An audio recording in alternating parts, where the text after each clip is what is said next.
Now I want to welcome my guest and our speaker, Mr. Afzal Khan, a Labour MP from Manchester and Gorton since June 2017, and he is currently undertake the role of shadow deputy leader of the House of Commons.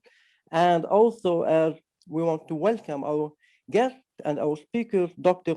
Feroz Mubarak, here the COVID-19 practice strategy leader in North of London, clinical director for primary care SAS, human rights activist, CEI of the Global Initiative for Peace and Coexistence, Secretary General of UNHCR.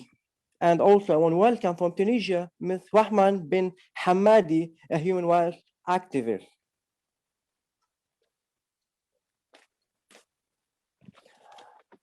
We start our press conference with Mr. Khan's question. What is the position of the British Parliament from the Citizenship Amendment Act, CAA, which sparked a huge demonstration in India?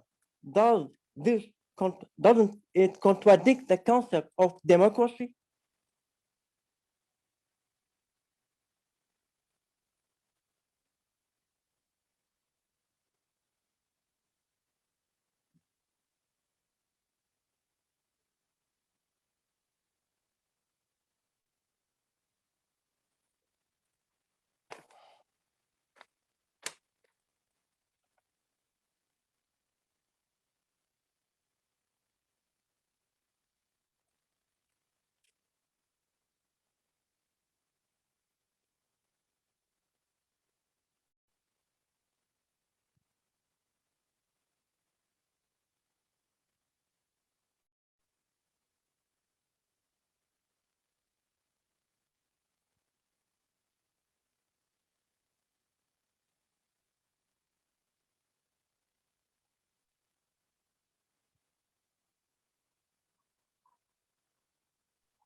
We can't hear the sound.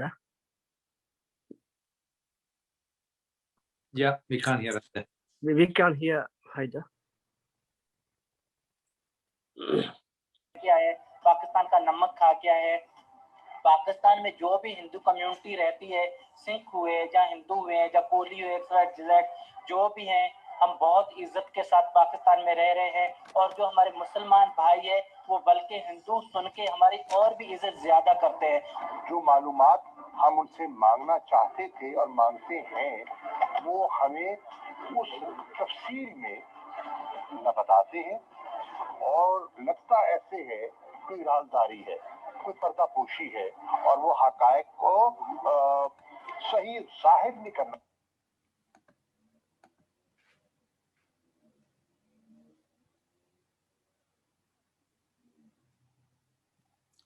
Aliyah here. Oui. Yes. My first question is to Mr. Khan. After this video and all the information, where is the position of the British Parliament from the Citizenship Amendment Act, CAA, which has sparked a huge demonstration in India? Doesn't it contradict the concept of democracy? The position of the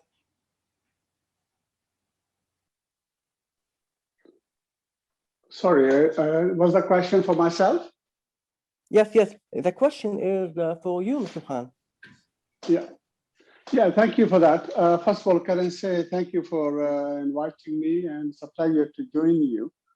And in a sort of wider context, if I can say this, I think for some time now, I personally have been concerned with the direction of travel of the current BJP Indian government. I feel personally that India is a huge country in South Asia with a long thousands of years of history, with a huge richness and diversity that make up of the India. But the direction of travel as there's been a contradiction. On the one side, you feel, and there is a claim that India is the largest democracy. But then when you examine the direction of the travel, then you find that actually they're traveling away from, excuse me, they're traveling away from the values of democracy. And in fact, are taking India more towards a far-right nationalism type of government or fascist government, which I think is not helpful, both for the Indians as a whole country, and equally, I think it's not valid for the neighbors which India shares with many countries. And of course, probably at some stage, I'll touch on the issue of Kashmir itself, which is also a burning issue. But then I think the impact is much wider, wider in the context that we've seen in the Europe itself, in the EU, in Brussels, the info lab which came out, which showed the complex web the Indian government had developed using different medias to push different narratives, which are false narratives, deliberately to have impact on the policies of the EU and the UN and other major players in the world. So there is this wider sort of a development of this whole problem, which also ties in with internationally with some of the other far-right leadership that exists. And these leaderships are working in hand, helping and supporting one another. So there is this deep concern. So on to the specific question that you asked, but clearly, you know, we've seen that what you get is that the current BJP government is actually being driven by Hindutva ideology. And that practically means narrowing the space within India itself to small section of the community, I would say, and the vast majority, which includes the Dalits, and then the Christians, the Muslims, the Sikhs, and other minorities. The space is actually being shrunk, and they themselves are being made second-class citizens, and not being enough Indian for them. And this is where the Citizen Act kicks in. This all sort of anti-Bengali sentiments what is being used to marginalize and exclude millions of these people in that part of India, Assam, etc., and the Bengal. So I think this is where it's concerned. Now, clearly, it's against the democratic values. It's against the values of pluralism, against the values of secularism, which we should all be concerned. As a British parliamentarian, you know, of course, we are concerned. And many of us, whenever we have the opportunity, we speak up on this. And even just yesterday, there was a debate on the farmers' protest. So we do speak out, but you also see how they use even these opportunities, saying, you know, it's no business of British parliamentarians to speak about the situation in India, forgetting the fundamental point that, you know, if you want to claim yourself to be democracy, and then human rights are actually universal, whoever you are, wherever you are, if there is an abuse of human rights, you have a responsibility to speak up. So trying to say somehow that the British Parliament or parliamentarians are trying to interfere is another tactic which is used to shut down any criticism of the behavior. So I think as a British parliamentarian, we will always do our job. Wherever there is abuse of human rights, we will speak out. But I have a question. Does the historical British relation prevent to focus on the suffering of minorities in contrast to the international calling and the British calling for China to be held accountable for what the so-called the Igor concentration camp? Yeah, look, my position is very clear, and that is that the human rights are universal. And wherever there is abuse of human rights, we all have a responsibility. So the point you are getting at is that in certain sections in the Western countries, some politicians, sorry, my apologies, I had forgotten to turn on the camera.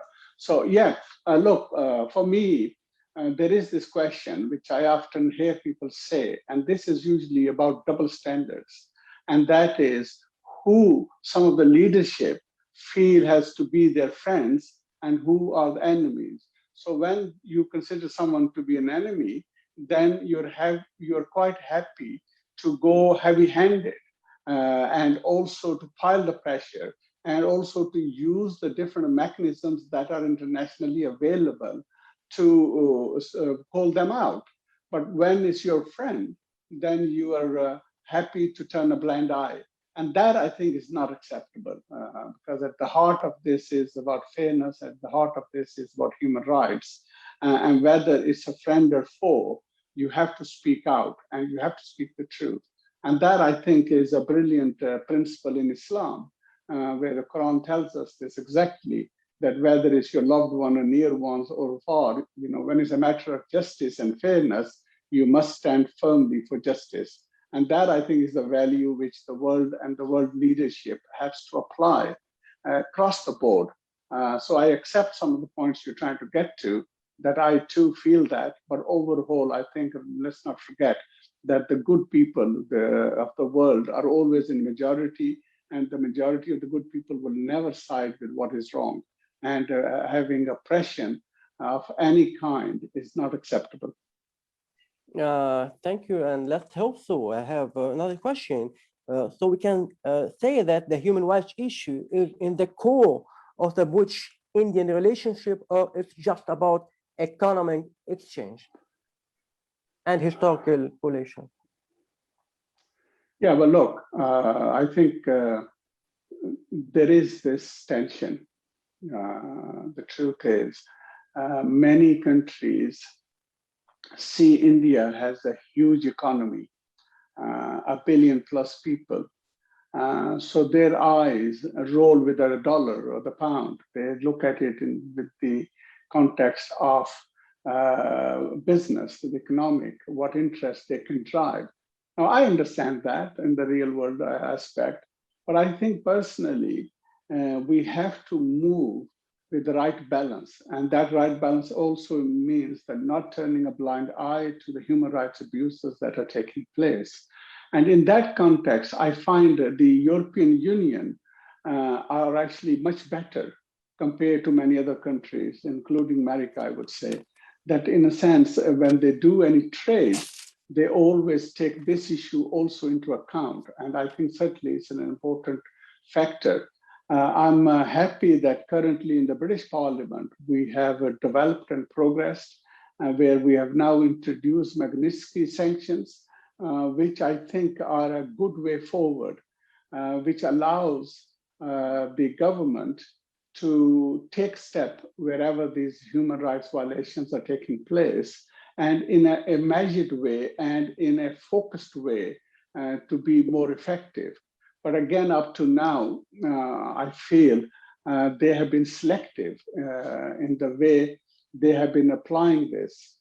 We have recently seen how quickly they moved against Myanmar.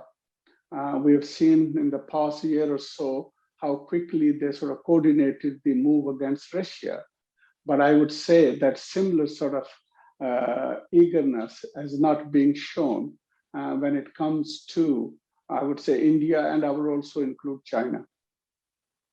Thank you. Thank you so much, Mr. Afzal Khan, for all these information. Now, I have a question to Mr. Feroz.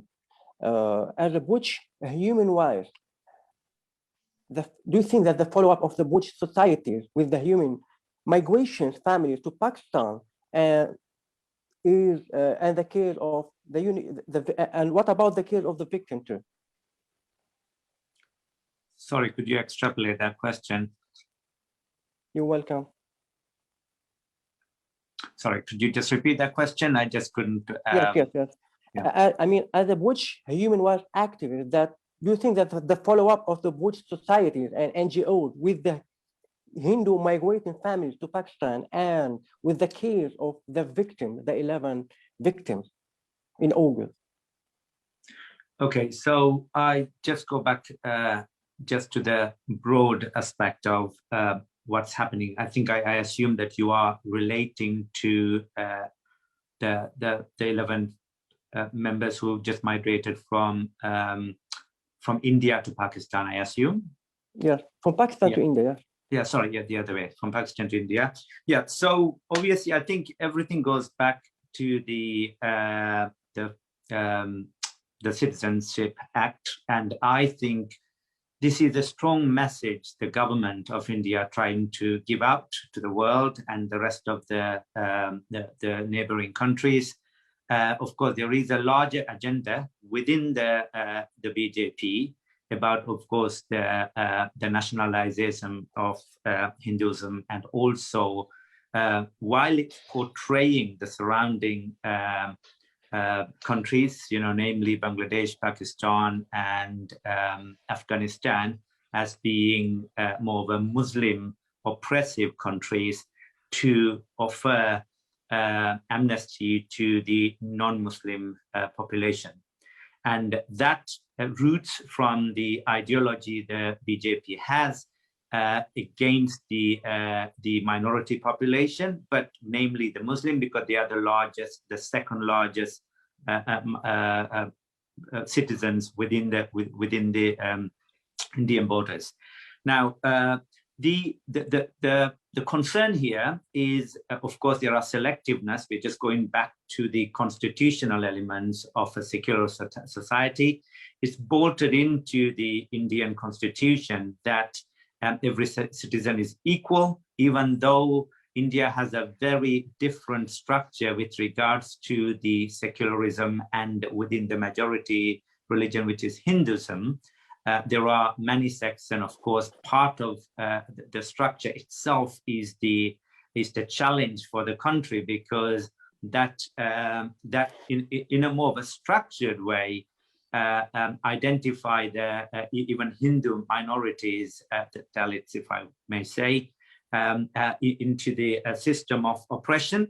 But since the BJP took stage and started just changing the citizenship law, it hasn't sent a positive message out.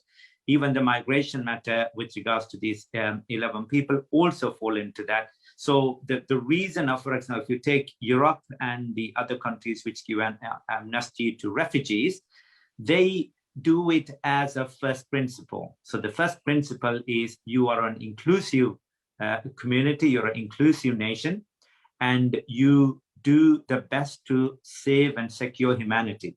And that's if somebody moves from one country to your country, provided that you could prove them they are genuine refugees, you are welcome with open hand, and you are free to do and settle and educate yourself and become a productive member of the society. That comes from first principle.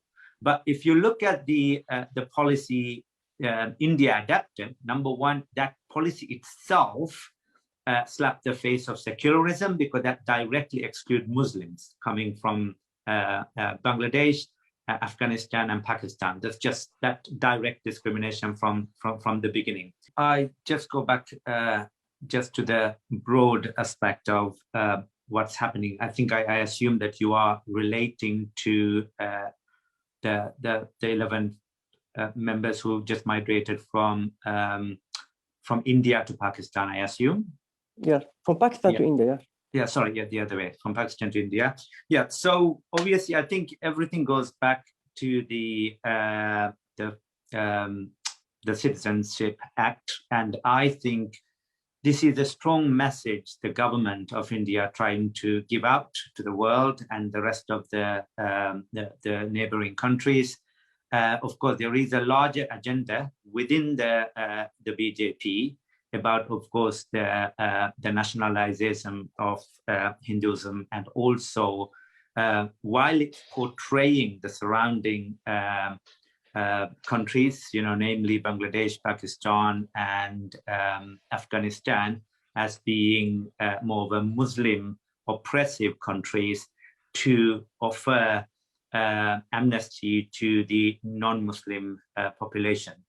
And that roots from the ideology the BJP has against the minority population, but namely the Muslim, because they are the second largest citizens within the Indian borders. Now, the concern here is, of course, there are selectiveness. We're just going back to the constitutional elements of a secular society. It's bolted into the Indian constitution that every citizen is equal, even though India has a very different structure with regards to the secularism and within the majority religion, which is Hinduism. There are many sects, and of course, part of the structure itself is the challenge for the country, because that in a more of a structured way identify the even Hindu minorities, the Dalits, if I may say, into the system of oppression. But since the BJP took stage and started just changing the citizenship law, it hasn't sent a positive message out. Even the migration matter with regards to these 11 people also fall into that. So the reason of, for example, if you take Europe and the other countries which give an amnesty to refugees, they do it as a first principle. So the first principle is you are an inclusive community, you're an inclusive nation, and you do the best to save and secure humanity. And that's if somebody moves from one country to your country, provided that you could prove them they are genuine refugees, you are welcome with open hand, and you are free to do and settle and educate yourself and become a productive member of the society. That comes from first principle.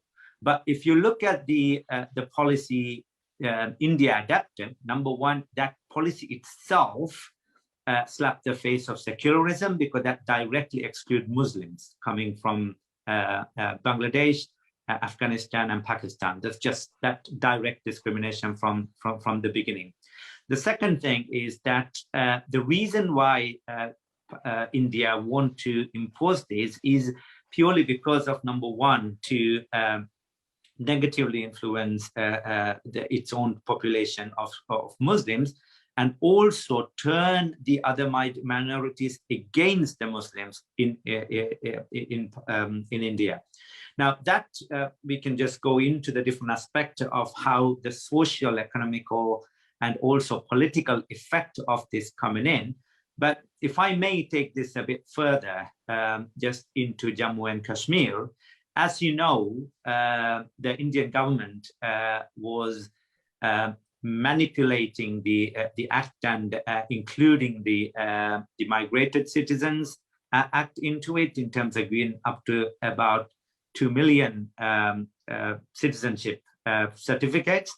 And the idea was that to empower the minorities within the Kashmiri and Jammu area, so that they can make them the minorities, because the Muslims are the majorities in the regions. So for that reason, the only thing I can mention to you is that instead of becoming more welcoming and inclusive society, and I think India is traveling towards the opposite direction within the scope of their own agenda of BJP. But with regards to just giving a direct answer to the matter of the 11 immigrants, and I think these are mainly based on geopolitics and the influences of the Indian governments in terms of persuading and showing a more of a negative picture of their neighbors, rather than there are real concerns within those countries. Of course, within Afghanistan, within Pakistan, within Bangladesh, there are internal issues, there are concerns regarding the inclusiveness and equalities of minorities, which are different problems, and we need to be facing those and try to deal with that and work with the government to be able to include them into the society, and also address the issues which would affect those minorities. But this is not the way how we portray the neighboring countries, and then try to get a credit to yourself by precipitating such an unfortunate move. No, so let's say the so-called sectarianism of India against other minorities, is it based on ethnic coalitions, or there's something beyond that? Is it economic or geostrategy? Yeah, so there are, obviously things have changed since BJP took over in, I think it's May 2014. Obviously, BJP had an overwhelming majority. They overrun both of the houses, and they passed many laws which would enable them to be able to lawfully support secular Hindu extremist movement. And what that means is, even within Hindu population, which is the majority, up to about 1 billion, I think it's 900, something like 950 million Hindus in India. But within that, a good more than 1/5 are the lower caste, which are Dalits. So they all fall under the minorities. Obviously, you got the Christians, you got Muslims, and you got Sikhs and the other minorities. And within the system, obviously, as you know, India was a secular country within the actual definition of secularism, but it never gave the secularism into the hands of the minority. There's always been issues, starting all the way from the minority Muslims, all the way going to Adivasis.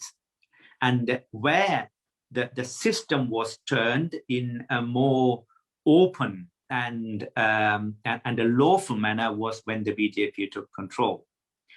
Now, they engineered system into the lawful systems, the judiciary, the socio-political arrangements, the organization or restructuring of state departments, so that the ones who are oppressed, the minorities, will never be able to step up to be able to herd and challenge them in a legal way. Now, yes, India is the largest democracy in Asia, and it actually is described as the nation of minorities because it's immense, the diversity of nations and the languages and the religions, which is the strength, in my opinion, for India. India's talent and its resources come from this diversity. But what the vision of the ruling government, the BJP, seems to be that they marginalize the one who has got the most influence. And that, I would say, the Muslims. And there are two-fronted approach, one towards more Jammu and Kashmir, which is a fundamental problem, and the other one towards the other minorities. Now, we shouldn't forget the oppression, the legal oppression, as well as the discrimination the government encourages on the majority, from the majority nations, are the Dalits. And Dalits are the untouchable, as they're called.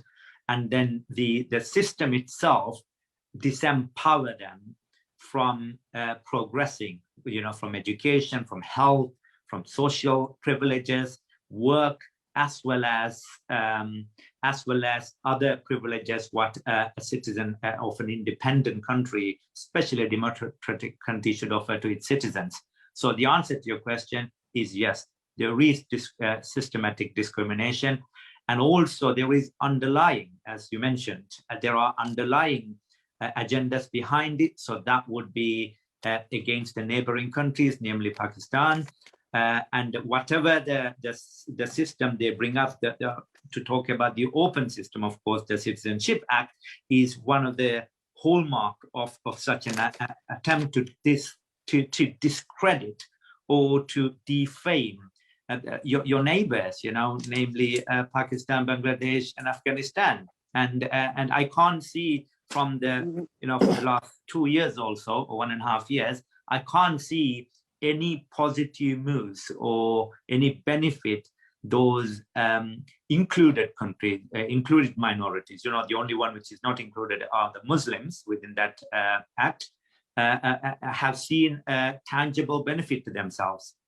And I can't see how a country can, which already struggles with such a massive population, any substantial rights to those immigrants or any pathways to fit them into a country like in Europe. You know, you have immigration coming in, there is a system of social security, health, and education, and they were given priorities to be able to get their children into any kind of education. There are none bolted into this act. It's just an act is passed. Okay, you can come. Maybe I think the 11-year cutoff was kind of reduced to 6 years for them to get the citizenship. But that's not the point. One of the main challenges for India is poverty and the lack of employment, and of course, security.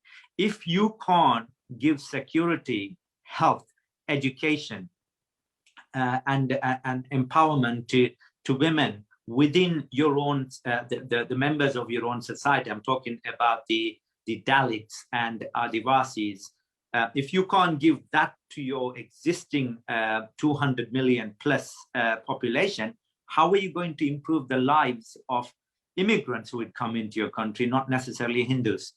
It's a very important question to raise with the policymakers. Thank you for this rich speech, which contained a lot of information and new information for me and for everyone, I think. Now I'm going to ask Ms. Rahma from Tunisia, Ms. Rahma Ben Hamadi. She is a human rights activist. Dear Mr. Rahma, bienvenue chez nous. I want to ask you, how do you describe the human rights situation of Hindu in Pakistan and India? Do you see it as a human rights case, or it is just a geopolitical crisis? Well, thank you for your invitation. The Hindu situation in Pakistan and India, maybe it's not it's different. I mean, in Pakistan, which is a Muslim majority country, in India, it is a Hindu majority country where Muslims and Sikh and Christians are minorities, are persecuted and discriminated against. I think that with the Citizenship Act that was passed and enacted, there was a discrimination against Muslims majorities rather than Hindus majorities. I mean, Muslim minorities rather than Hindus majorities, as Muslims and other minorities were persecuted, were being treated as minorities, as we can see in the COVID outbreak. Many things has happened. We see that the children in general schools, in government schools, are not treated like children who were going to private schools, where they were having more priorities to study. Also, children suffered from malnutrition, from illnesses and diseases, and this is about the children. There are other minorities like people with illnesses, like they are enabled people. They were discriminated against. Also, we can find women who were persecuted at their homes because of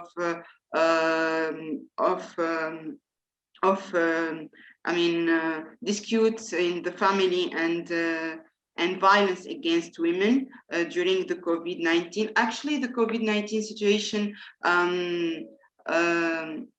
explained so many things that were hidden before, because you see how majority is treated and minorities are treated in India. Yeah, support.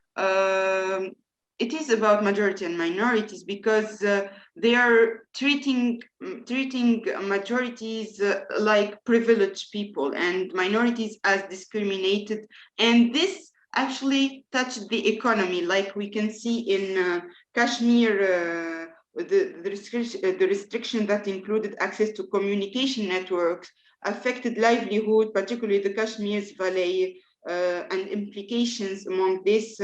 We can cite Kashmir Chamber of Commerce and Industry. The first 3 months of the lockdown prevent protests since August 2019 caused the economy to lose 2.4 billion US dollar. So no redress was provided for such a loss, and this costed the economy so much losses. So it's not maybe this discrimination led to restriction like the access to internet, but it actually affected the country's economy too. Thank you for this speech. Ms. Hamada, I want to thank everyone for their speech.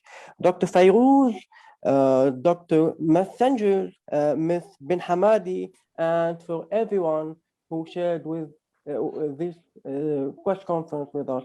Thank you very much from all my heart.